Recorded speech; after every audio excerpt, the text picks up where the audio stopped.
what it is it's the difference between a grown adult who's deciding to have this relational experience, whether in their work world or in their personal world, compared to the little child in you that might still be looking for approval and love outside of yourself. Love is not a barter system. You're not doing it so that they love you more. You're doing it because you want to do it. You're not serving until you're served up.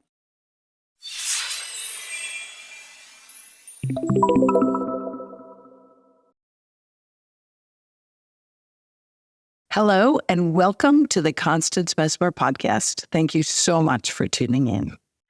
In today's episode, I'm going to talk to you about some examples of where one pivotal experience in people's lives have thwarted their sense of self-love. I hope you get a lot from today's session. Thank you so much for tuning in.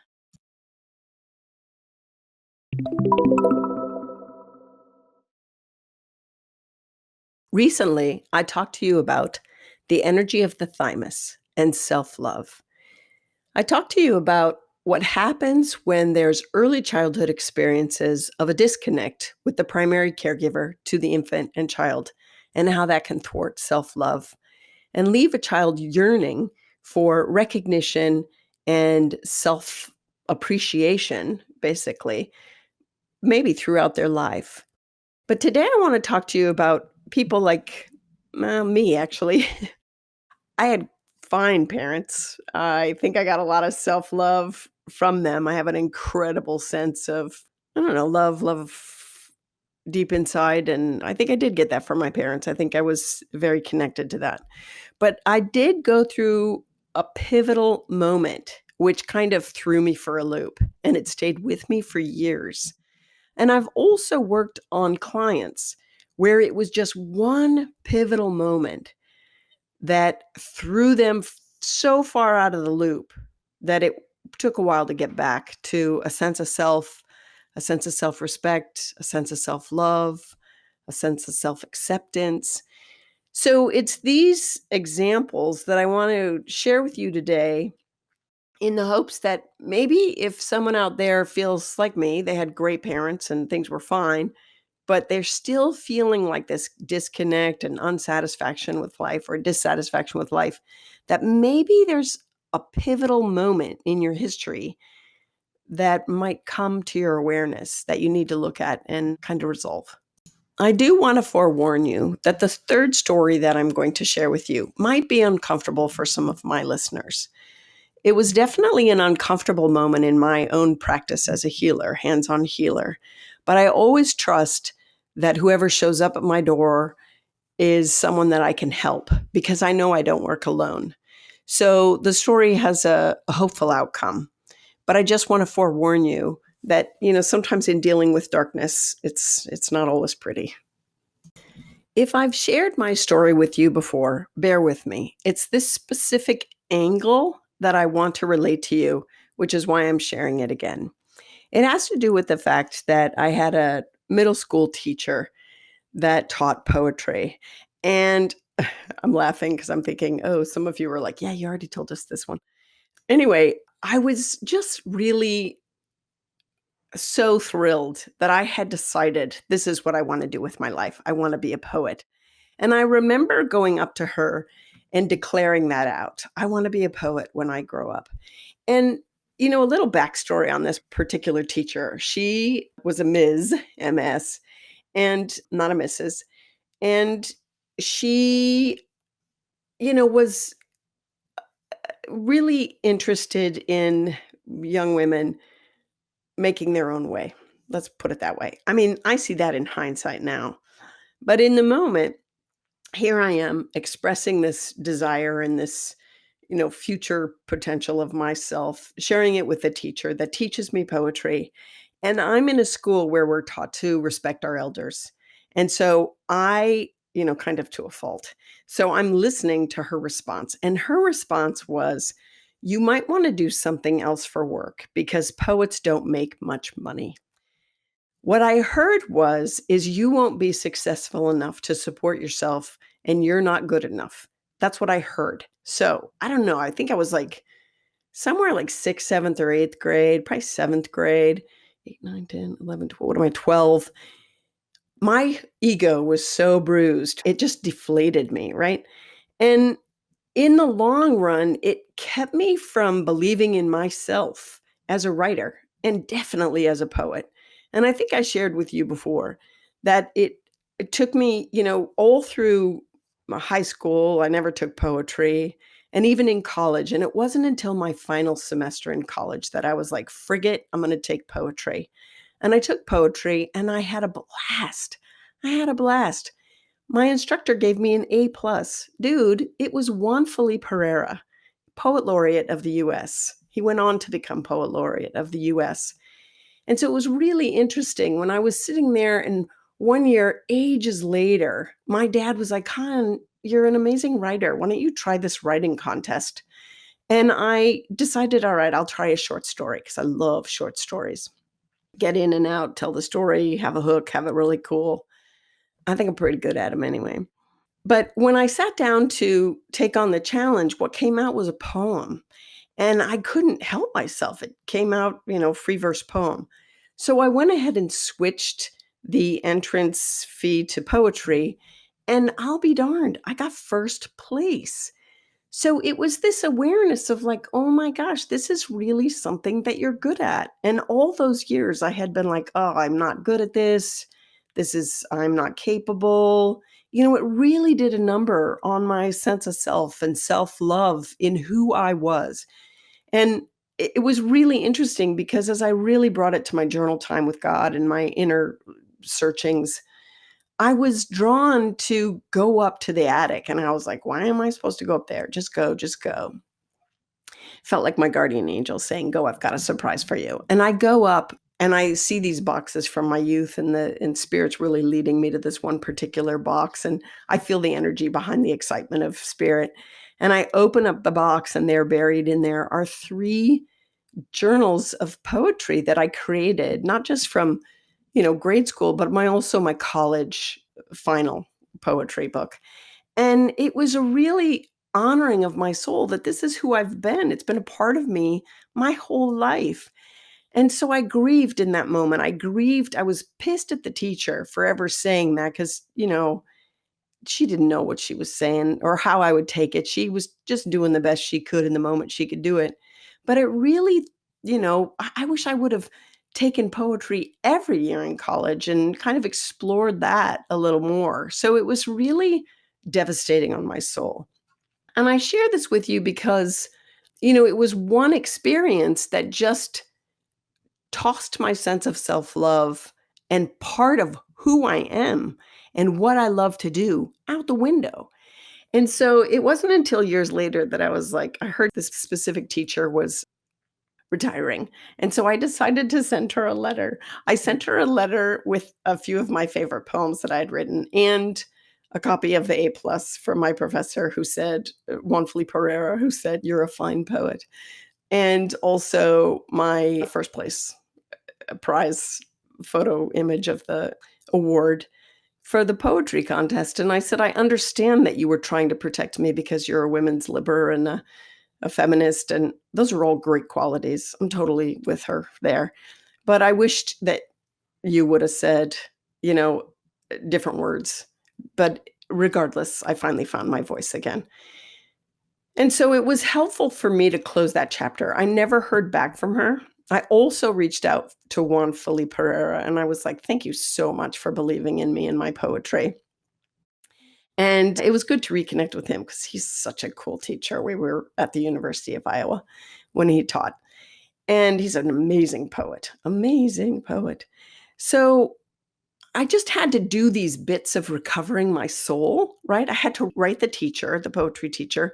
I had to write the poetry instructor, Juan Felipe Pereira, to just honor what was a part of me that I had lost. And again, who knows why? Who knows why that had to happen?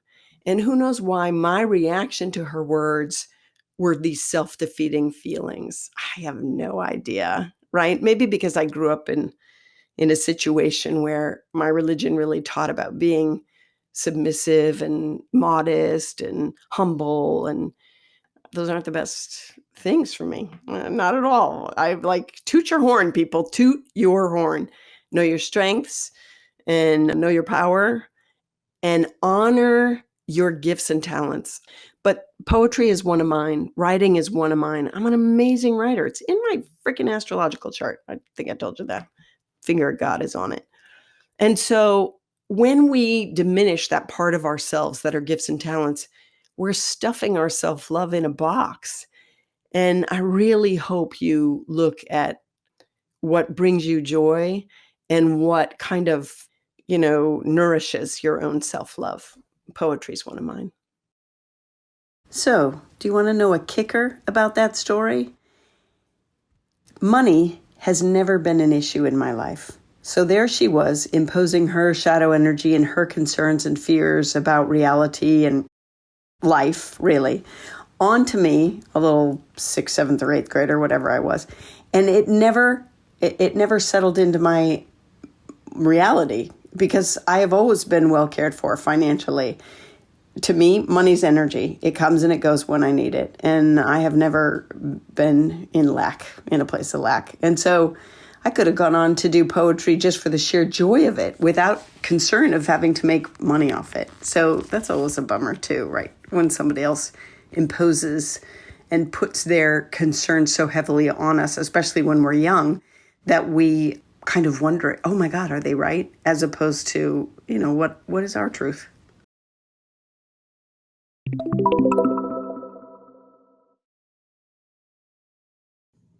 I had a client that came to me and was really suffering from just feeling super responsible for everybody's happiness and really not able to get in touch with her own. And when I went to her thymus and tried to balance it there was a big, heavy weight, if you will. And when we looked deeper at it, it unearthed a pivotal moment in her life. She felt completely loved by her parents, her primary caregivers. She felt she was in touch with her emotions, but there was an experience in her childhood that rocked her world, and she felt guilty and responsible. And what it was her father walked out on the family, and her parents got a divorce. And they never spoke with the kids about what it was all about. And so, as some kids do, she felt responsible that maybe she wasn't good enough or didn't pick up her toys enough and all of these kind of things that kids try to wrestle with in their conscious mind to make sense of their world. She carried that kind of shame and guilt for a very long time and lost confidence in herself. And it wasn't until she was on my table, which was in her late 20s, that she was able to recognize that kind of the tentacles and the depths of the depression that she had been carried and the weight of that and how it affected her own sense of self-love, self-care, and ability to love others, right?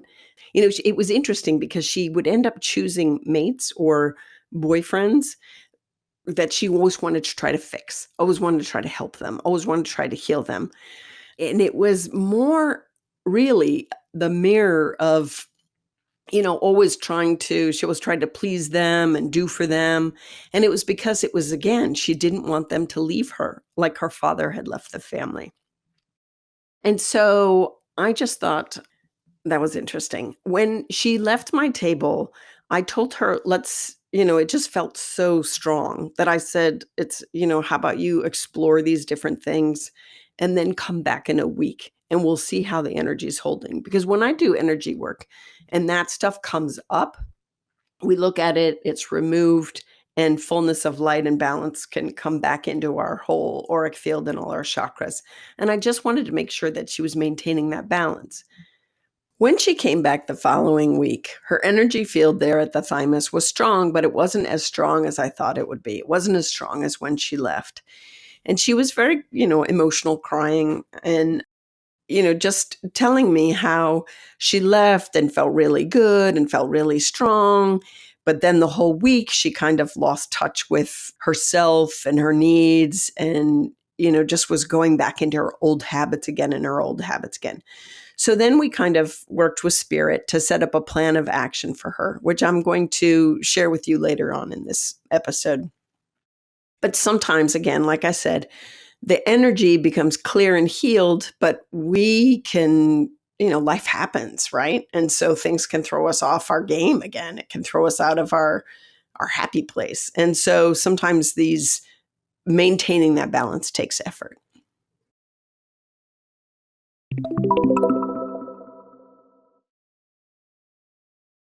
Okay, this next example that I'm going to give you is the one that comes with a warning. So skip over the next segment if you don't want to hear it.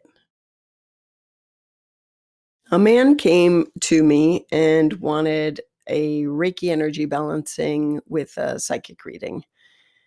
And I popped him up on my table and I began my work. And immediately I was drawn to his thymus. So I actually started there. There were feelings of self-loathing that I was picking up. And I was like, whoa, what is going on here? And when I scanned his body with just my eyes, looking to where does the energy meet to, is there an arc of this energy? Is his self-loathing coming from something locked in another chakra? I was pulled to his sacral chakra. And so I put my hands both on his sacral chakra, which is lower tummy, and his thymus, which is self-love. Sacral chakra is sexual issues, creativity, and new beginnings. And when I put my hands there, I immediately heard in my mind the words that I knew was the psychiatric disorder having to do with horribly inappropriate sexual attraction to children. And I was like, oh, God. Now I'm working alone in my office all by myself. And here's this big man, bit larger than me. And I thought, oh, boy, my safety radar went up like, oh, God. And I really do believe that, when I set my intention to do my business, I said, okay, God, only send me people that I can work with and heal. And you just, have my back. And I trust that. So because I knew I needed to address this, and that's what was locking up his ability to self-love instead of self-loathe, I actually asked Jesus to come in. I was like, what am I supposed to say? How am I supposed to say this to this guy? And so what came out, what was revealed before me in my mind's eye was a story where this kid or this man, as a young kid, was playing doctor with his cousin. And they were discovered by a female older woman. She had walked in on them. And in that moment of panic and the words that were exchanged, which I couldn't hear, and the disgust that was in the woman's whole presence and energy and words, that intense level of shame locked in with the feelings of sexual arousal, and that stuck in his energy field. So what I was directed to say to the man on my table was, the feelings or the kind of the impulses that you have. This is not who you are. This was embedded in your psyche through a traumatic experience when you were little. And I told him the experience. And I did not look this guy in the eyes because I thought, oh, I can't handle that. I want him to maintain a sense of self and a sense of decency. And I didn't want to shame him any further. And so I said, listen, this is the perfect timing. It's coming up now in this healing session so that you can go to therapy and get this sorted, because this is about you stepping away from those sexual obsessions to come into balance with your own sensuality and sexuality. And he was so grateful as we were processing it while he was on the table, because he had never been able to maintain a healthy and comfortable sexual relationship with a partner, because he had these feelings that were just raging through him that he knew he did not want to have. He knew in his experience that it was inappropriate and wrong, and he did want healing. And I said, that's why it's coming up now. the energy of it is ready to be released, but it's going to have to take some processing on your part, some grieving of those moments, some anger, all of these different things. There's a lot of darkness tentacles that are happening in this for you, but it's perfect timing for you to work on it and get it healed. Otherwise, I wouldn't have seen it. Oh my gosh, people. That was like the hardest. That was like the most difficult, one of the most difficult sessions I've ever had to work with, because it was uncomfortable for me because I was that child.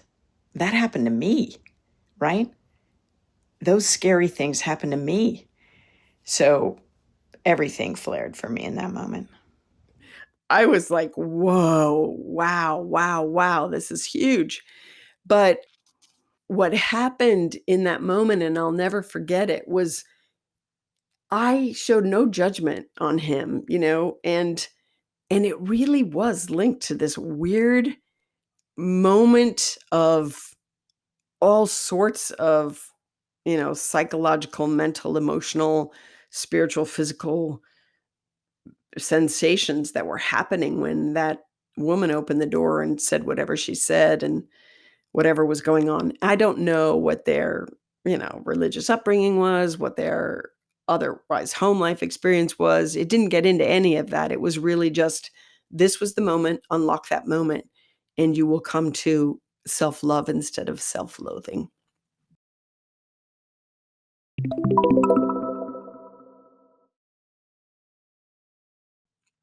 I give you these 3 examples because in my practice, I've come across several experiences where people have had a childhood experience that they could not sort through. And instead, it kind of locked into their psyche and their energy field, if you will, and triggered a sense of disappointment in self, or a block actually to their ability to have and maintain self-love. Oftentimes these people would have trouble finding happiness in their life or feeling satisfied in their pursuits or in their relationships. And I think that this can happen when we're young, when we don't have all the faculties to kind of comprehend or process an experience. And we certainly can have that happen if we don't have a parent around that's kind of noticing that there's something going on with us, or we just brush it off ourselves. God, being a kid is tricky, isn't it? Right? Oh my God. How did we all survive?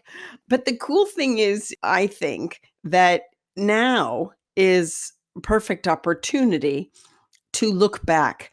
They say that your brain is not fully developed till you're 25. I believe that.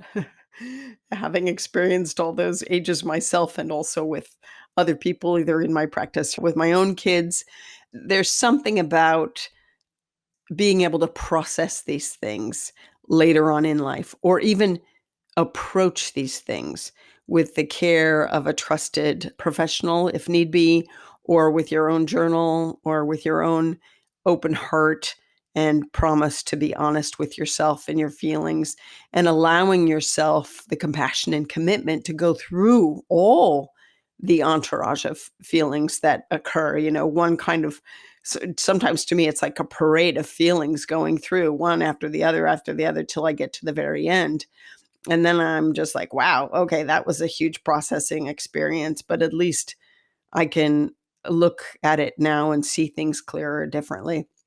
And I'm better because of it. And so I just encourage that of you too, is that sometimes there might be experiences in your childhood that got stuck because you were unable to work through it in the moment, but maybe now is that moment.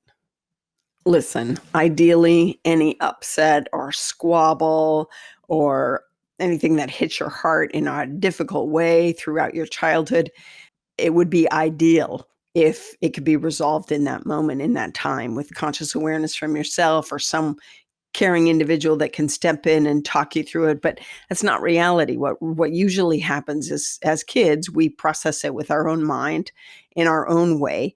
And there begins the whole process of self-talk. Now it could be trying to shove it under the carpet or avoid it or numb out or, running from our thoughts or our feelings, our true feelings or the discomfort.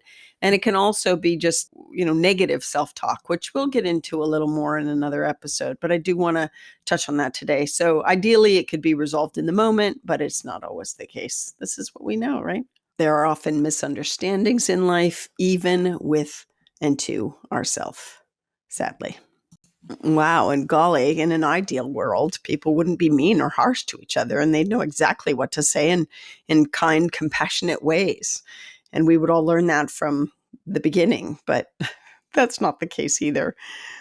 That's not the case either. But maybe one day we can hope, right? Or we can work towards that in our own world. I'm hopeful.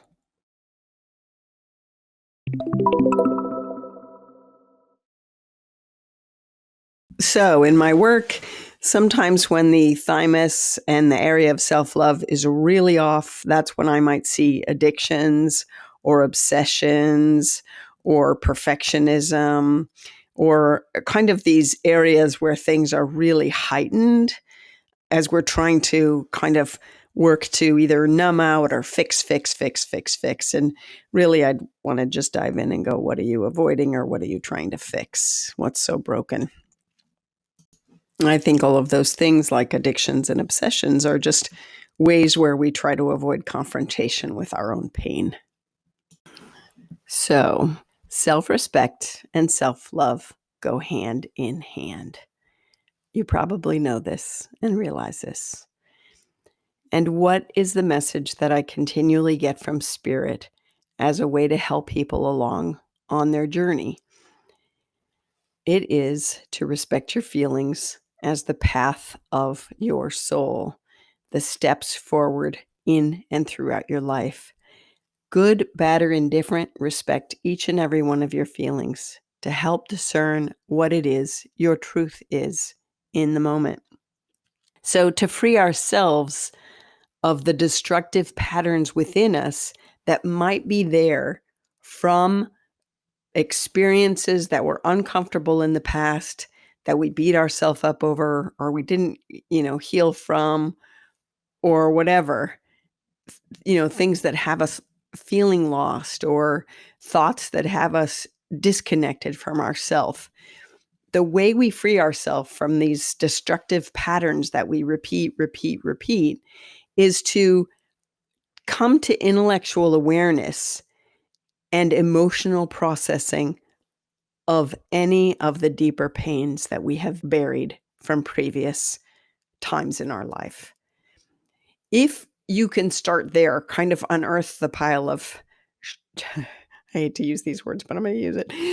Unearth the pile of shit that you've built your house on, kind of. If you could start with kind of making a clean out, then you can better move forward, because when you realize what you've got kind of buried, then you can look intellectually and discern how it's affected different areas in your life, right? And you can see where you've held yourself back or let yourself down or put yourself down or not put yourself first or lost your sense of self-respect, or how you continually don't support a sense of self-love, but you do for others instead of doing for yourself, all of these things.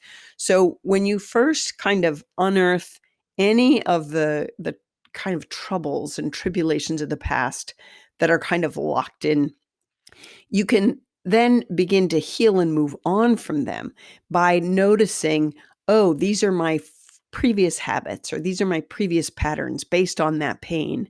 Let's take the woman, for example, whose father left the family, and how what then she realized was that she was any kind of relationship. She was moving to kind of still heal the relationship with the father that had left. And so when she realized, like, wow, I took all that pain on myself, Spirit helped her see that these are kind of with new eyes that she needs to approach her future. Listen, I totally always tell people, listen, go to therapy if you want to sort this out. I'm not really, I told you before, I'm not a therapist. I get a lot of great info from spirit, but it's up to you to go do your work. And I don't want to be the therapist person. Spirits like helps me as much as I can help you help yourself. And then you've got to take the ball and run. But the information for her was to really kind of work through that experience and look at past partnerships to realize how she kind of played out that role with them and then what she wanted differently in a relationship with a mate or a partner going forward. It was really interesting because I took a big gap in my work. And when I reopened, she got back in touch with me and just thanked me again. This is always so wonderful for me to hear, like, oh my gosh, I still have the recording of the session that you did with me. And remember, this came up and my life has changed and I'm married now with children and things are so good and rah, rah, rah. And I'm like, yay, you did it. You did the work. So some of the tools that you realize that you need is the awareness, the intellectual awareness of like, oh, I'm consciously getting what I did there from that original wound, whatever that is, or maybe you have several. And then emotional processing to that intellectual awareness or that conscious awareness, if you will.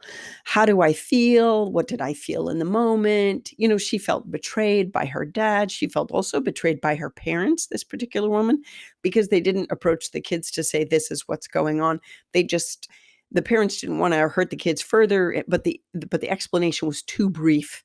And it then left too many variables that the kids then kind of made up in their own mind. Oh, it must be from this or it must be from that. Plus, there was a little bit of ping-ponging back and forth to the parents when they would stay with the dad and then when they would stay with the mom, of anger back and forth. And so then they didn't know who to align with. It became really messy. So part of her emotional processing was to really get out all these feelings for both parents and how they let her down. And then also how she also takes that and then lets herself down or kowtows to her partners in relationship so that they don't leave.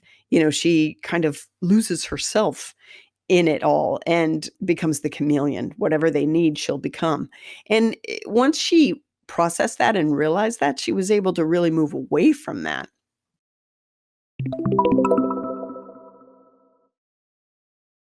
Hey, I want to tell you about my book, Some Dogs Talk. It teaches animal communication among the pages of paranormal, non-creepy fiction. But the stories of animal communication are actually based on a lot of personal experiences that I went through. It is designed to help the reader navigate their own experiences of all the different ways that we can communicate, not just with animals and our furry friends, but with others. I think you'll enjoy it. Get your copy today.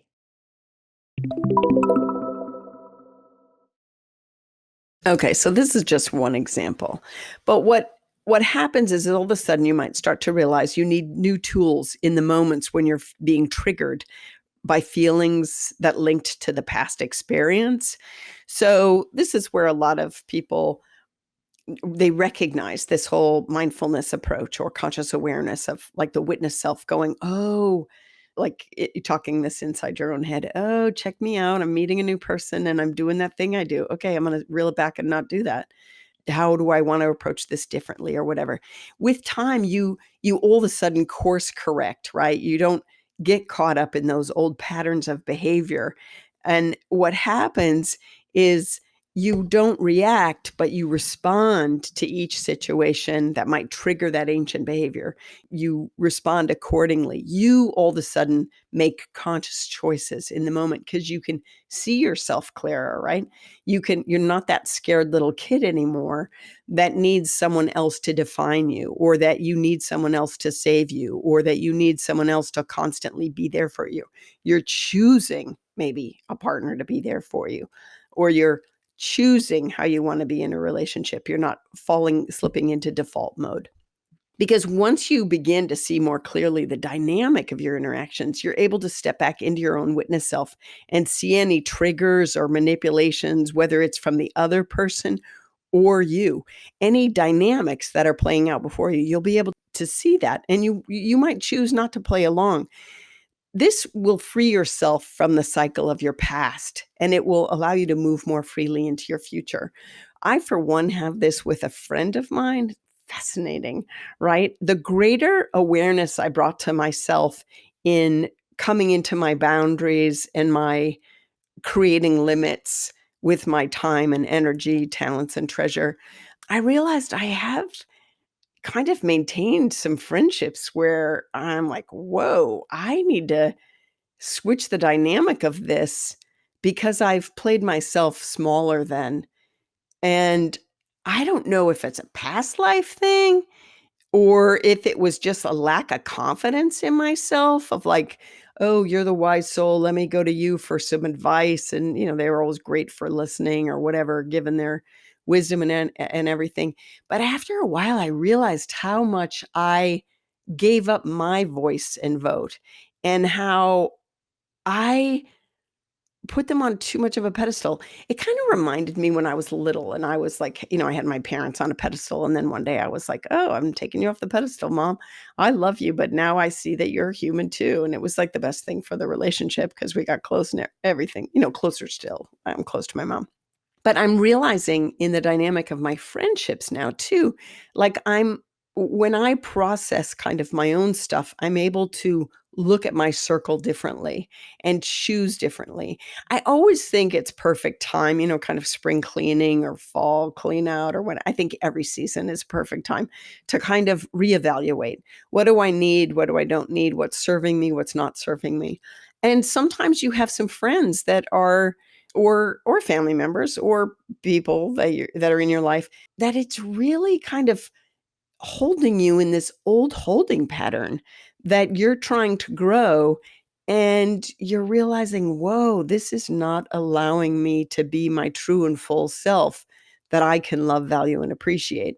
And you realize that in that, maybe as you pay attention, kind of to your witness self in those interactions, that there are some kind of weird manipulations taking place. I don't mean like, oh, people are manipulating you, but I think that sometimes we might have experiences where we align with certain people or friendships because they help us stay in a certain pattern. And it's a safe place that we don't break out of. I know someone that came to me recently that is like, I got to revamp all my friends because they're all like no motivation, they're not doing anything creative in their work life. They're just getting these jobs that they're really not happy with. And it's just like this. I feel like I'm on a wheel, a hamster wheel, round and around and around. And I just don't feel happy or motivated. And I realized, this person was saying, I realized that it's time for me to change up and get some more, friends that are like motivational and ready to get out there and take on some changes or challenges or adventures and just do different things. And it was interesting because this was coming up because this person, when I worked on them, I went on their liver and, liver's where we store toxins. It's also where we store anger. I was like, woo, dude, you've got borderline alcoholism going on in here. And it was really interesting. His eyes popped wide open. And he said, I can relate to that. I said, listen, it's because you're hiding out.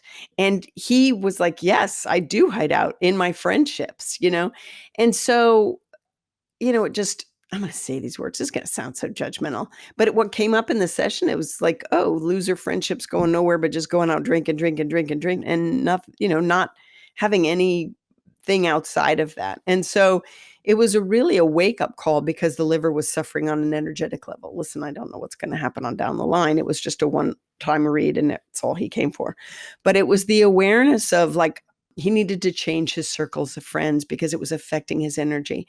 And it was linking to his self-esteem, self-love, both self-esteem in solar plexus, personal power, who you are, what you came to do, but also self-love, thymus, because he was feeling like a real shit. He just didn't feel like proud of himself or good. By the time he got off the table, he was like, I think I might actually look for online classes and pursue some of my dreams.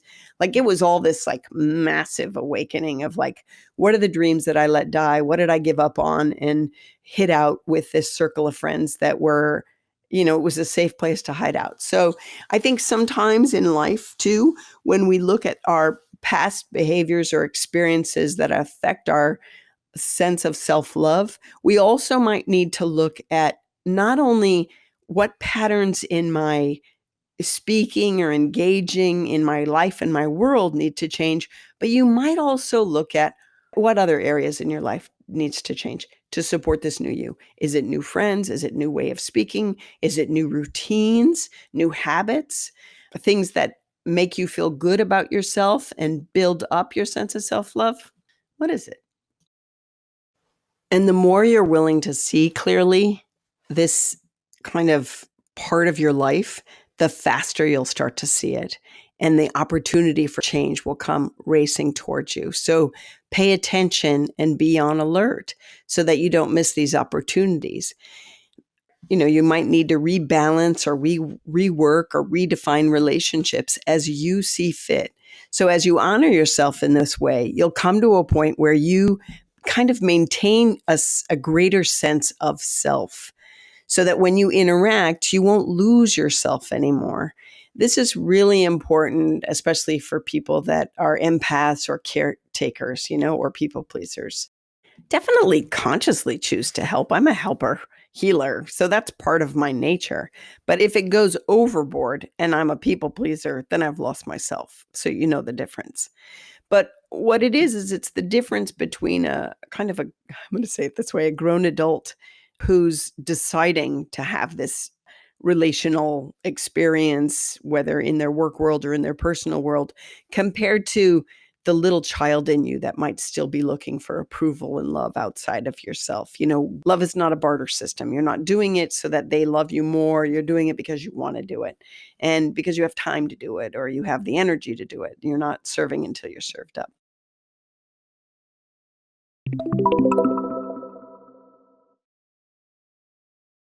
So I do want to remind you of a time. Listen, I have to tell you, when I was little, I idolized my parents. I really did.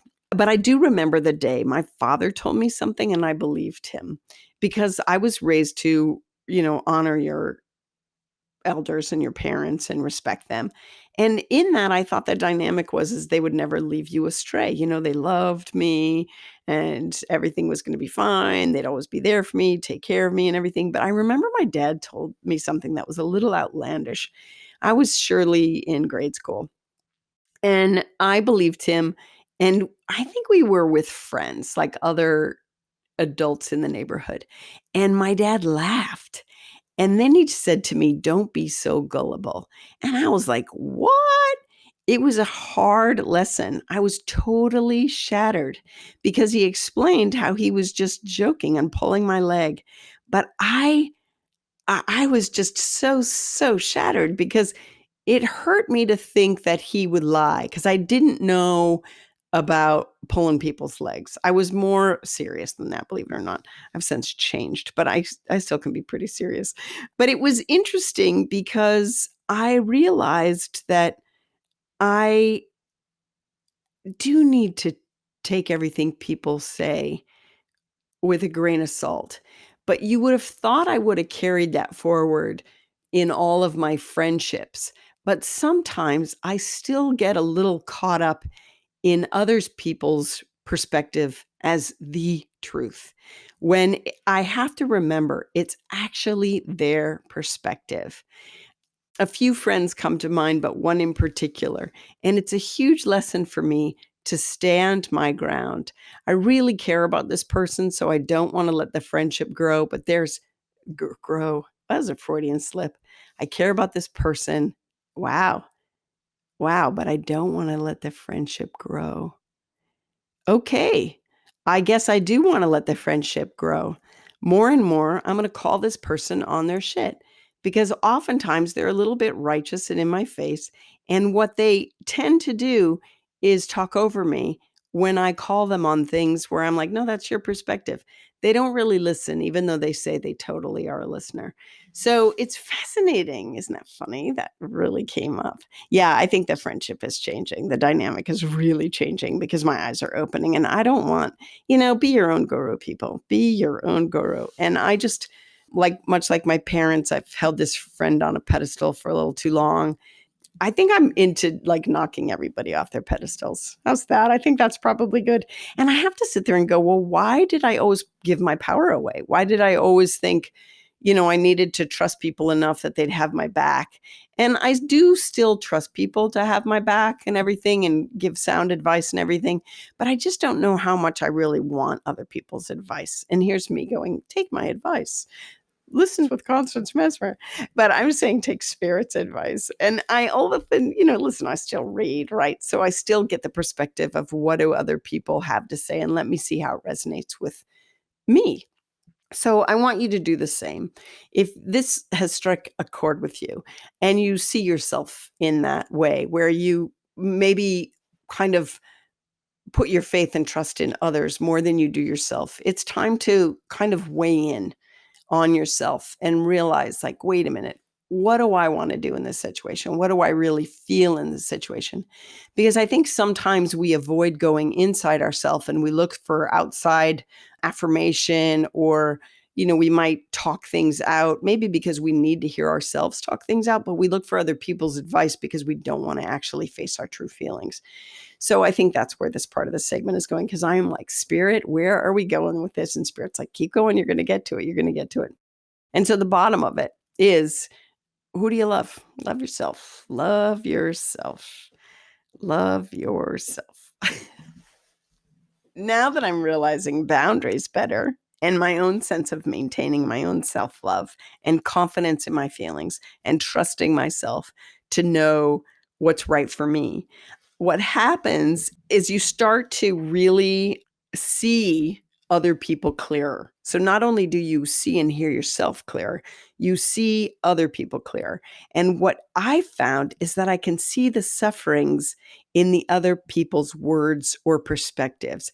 I definitely do that clair-pensée thing where when I hear anymore and people decide to give me their opinion, whether I want it or not, or ask for it or not, I do go psychic on them. And I follow the train of thought to why are they saying it this way? And that has been really, really, really helpful for me.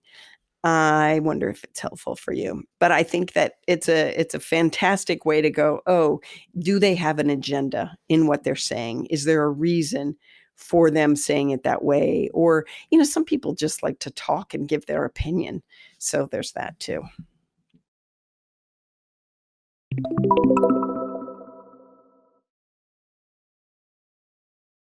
I'm that kind of person. I'm kind of a hermit. There's a part of me that really likes to hide out for several months at a time. And in my truest desire, I would still be the hermit on the hilltop. I would. I would just definitely be the mystic on the mountain and come down once or twice a year.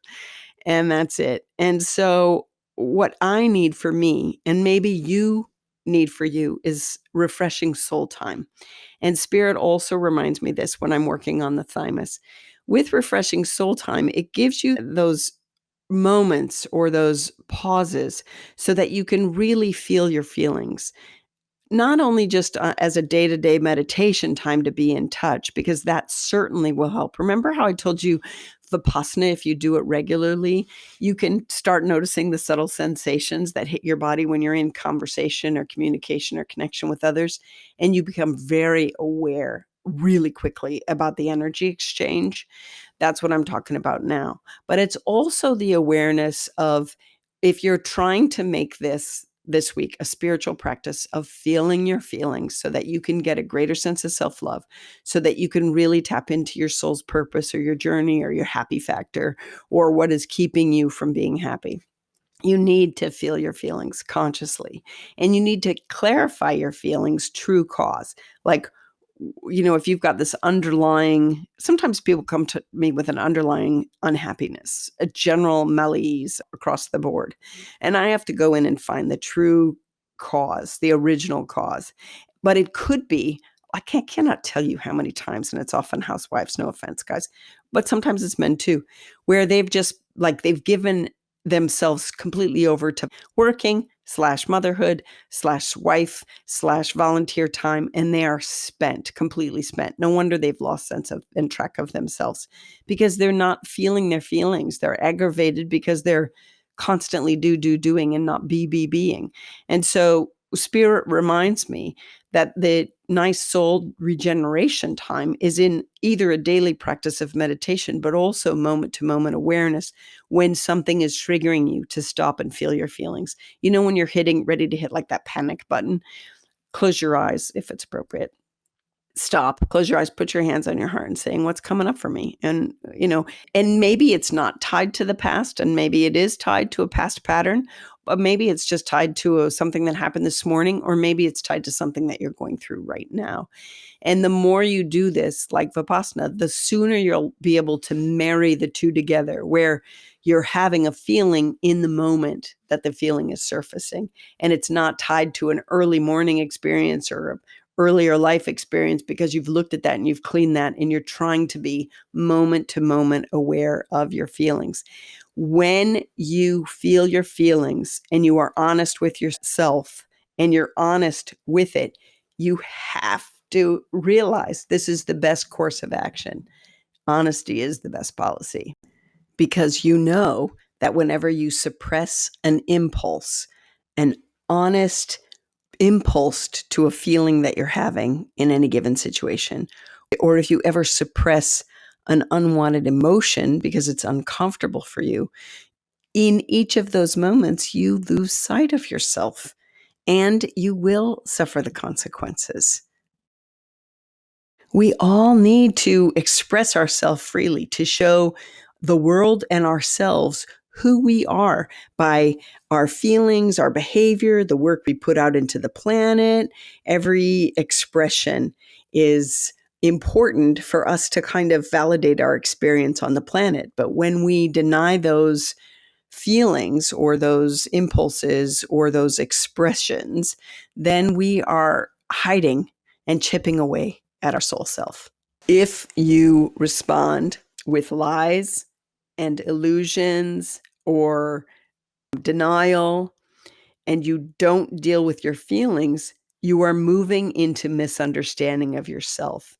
But when you honestly deal with your feelings and you face them, you move to not only understanding yourself, but empowering yourself with self-love.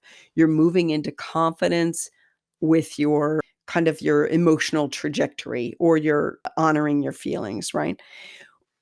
But like I said, when you hide from your true feelings, this creates imbalance not only in your energy field, but it can create tension in your muscles and a whirlwind of mixed emotions or thoughts even.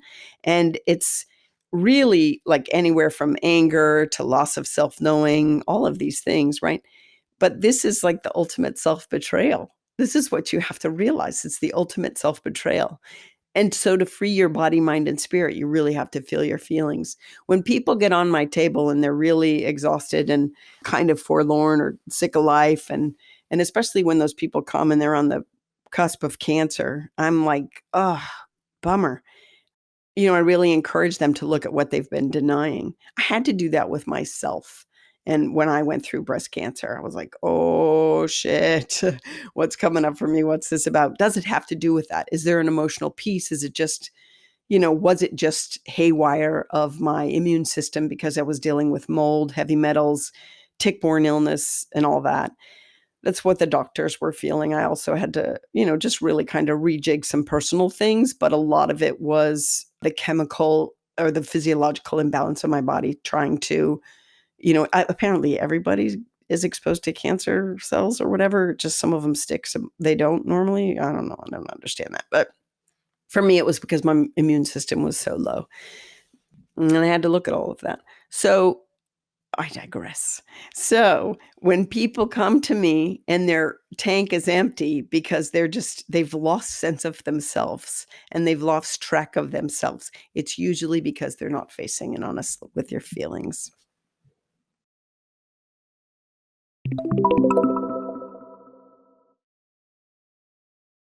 So if I were to give you a goal this week, it's to notice if you have some underlying experience from your childhood, or even, I don't know, anywhere in your life that is still holding on tight and has a grip on you and has affected your self-love. And the goal is to let that shit go. But to do that, we often have to look at it and recognize it honor it, mourn it. What I encourage you to do is to sink in to your true self and see where the tentacles of that experience might have infected your life and how you live your life. So instead, that you can reel back, be honest with yourself, and find the rhythm of your happiness this week. So all that stuff aside, let's you take your forward future now. Know what brings you joy and what brings you happiness. You could choose this as a spiritual practice this week. Really like paying attention to doing things that make you happy, like choosing things that bring you joy. Pure and simple. Another thing that you can do, these are all baby steps, right? Like try this week, try this the following week. Write these down, see what works for you. Draw a card. You can day by day feel your way along and make it a spiritual practice to accept all of you and completely love all of you. Working on self-love. Let's say that you accept the greatness that is within you, all the weakness, any weaknesses that are within you, the strong you, the uncertainty in you, the curious you, the adventurous you, the fearful you, the person who has problems to deal with, but the person who perseveres and resolves the problems.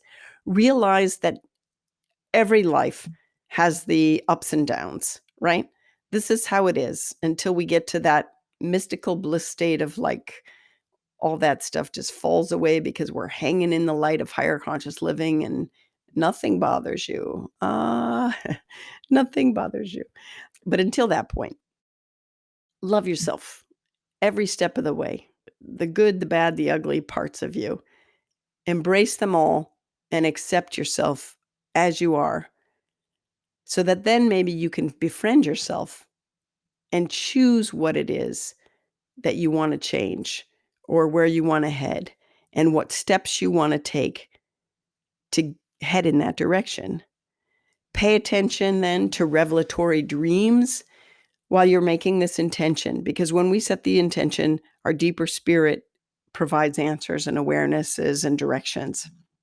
So maybe keep a dream journal as subconscious material is trying to come up and out symbolically as you're trying to unearth some of the pains of your past that you're trying to unravel, or the patterns of behavior that you're trying to free yourself from. Yeah. These are just opportunities and options for you to do this week if you want to start putting into practice a greater sense of self-love. I, for one, sometimes I do the witness self, and when I'm checking myself out in a crappy mood and, just like sometimes, when mom's unhappy, the whole house is unhappy, that kind of thing. There's been times in my life where I'm like, no, I'm just going to be mad. I'm going to be doing a little hissy fit and just pout, temper tantrum because I don't want to be happy. And I check myself out. I'm like, wow, check you out. What's going on? What's going on? And there's been times when God forgive me, where I'm like, good, now everybody else is pissy too. And good, aren't we all pissy? And then I'm sitting there going, why are you even pissy, Con? What was this all about? What is it really about? My biggest thing is I have trouble asking for help. I think people should just pitch in and help, right? They should just see, that's how you do it. You just help. So that's my goal this week for finding my joy and doing things that make me happy. I'm going to use my big girl voice and say, hey, come help me do this. I don't want to do it alone. I shouldn't have to do it alone. Or actually turn and say, hey, do you need help with that? Do you need help with that? And I think it's my ferocious independence. Anyway, that's my little fault. That's my little fault that then gets me beating myself up and affecting self-love. How does that affect my self-love? Because I think I should be able to do it all. Truth is, why should I? Because thinking that only makes me irritable and unhappy, because I don't have all the time to do everything I want. And I have to make concessions. And I have to chip away at certain things. So I do need to ask for help. It's a life lesson for me. So what do you suppose your life lesson is?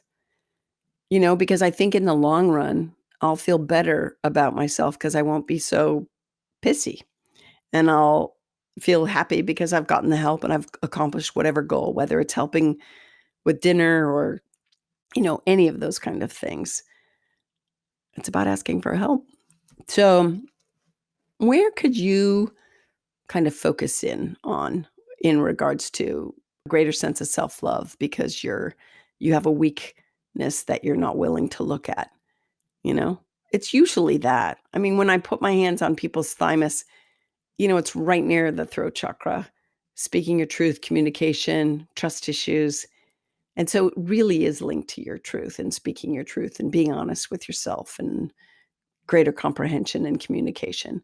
So just pay attention to that because usually that's where self-love gets all muddled is when there's miscommunication in our lives, whether to our self-talk to ourself or when others have had moments of miscommunication with us and we've taken the ball and run and we don't even understand the full meaning and content. Dot, period, dot, dot, dot. I just have to make this other point. I think also if you were to trace, or if I were to trace my inability to ask for help back to my childhood, it would go to the moments I didn't have the ability to ask for help or scream for help when I was overwhelmed and things were beyond my control or beyond my comprehension. And so that is tied to an experience there that, affected my sense of self-love, self-respect, self-esteem, all of that. And I definitely see the ripples of that. And so this episode has been about trying to help you understand, do you have these moments in time that were so traumatic or so pivotal that it really discombobulated your sense of self-love? And if so, what are the ripple effects? And what can you do now to go about? You can't change the past, right? So, but what can you do to kind of uncover it, resolve it as best you can, grieve it, whatever, and learn differently going forward or change the way you function going forward so that it's more productive and helpful. And for me, part of that is asking for help. And it's also recognizing that I don't have to do everything on my own. I don't have to. And so what that then does is foster this sense of the right independence because I get to choose what I am really good at doing and stay focused on that, but maybe partition out the bits that I want to get assistance on. And so then I don't beat myself up for not being able to do it all myself because there were times in my life when I blamed myself for that interaction of my childhood. And I blame myself for not being able to fight back or speak out or tell, all of those things. And so that has done enough with the tentacles throughout my life to impair my sense of self-love. But once I really unearthed it and got to the bottom of it, especially through my poetry, it allowed me to see where in my life do I put up and shut up still, and where do I not still reach out for help. So you see how intricate all of this is. This is just, again, another example of what you might look at when you're trying to unearth where some things that are kind of holding you back or preventing you from a greater sense of self-love.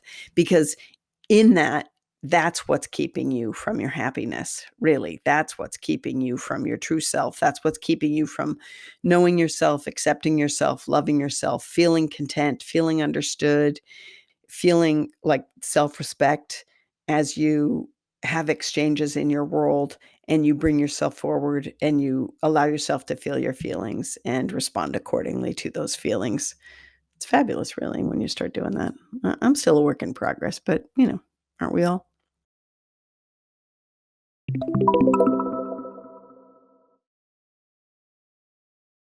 I do hope that you found this episode helpful if you are struggling with a sense of self-love or want to improve on your sense of self-love, or if you're just finding that things in your life aren't exactly as you desire and your happy factor is not really measuring up to what it could be.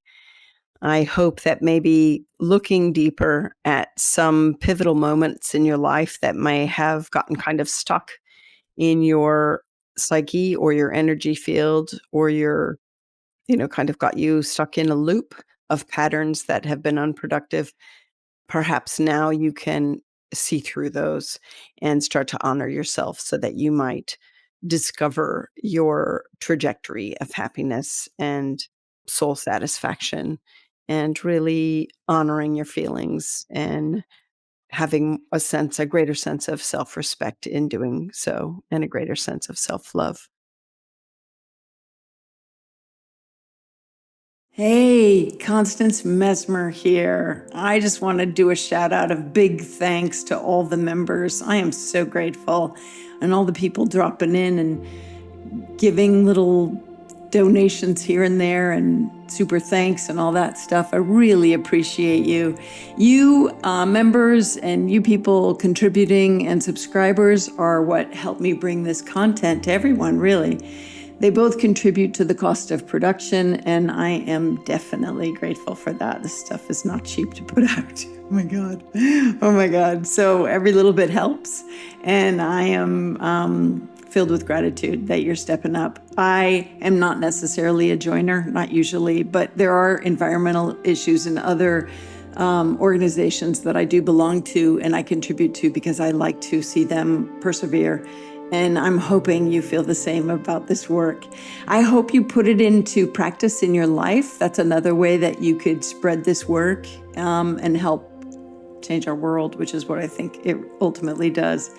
As you know, I think if everyone tuned into their soul senses, the world would be a much better place. So when you subscribe, it's a big yes vote for the content, and it helps spread the work across the planet. So when you put the lessons into practice and subscribe and like and share, you help me help you carry the lesson beyond you and me. And I am just really grateful.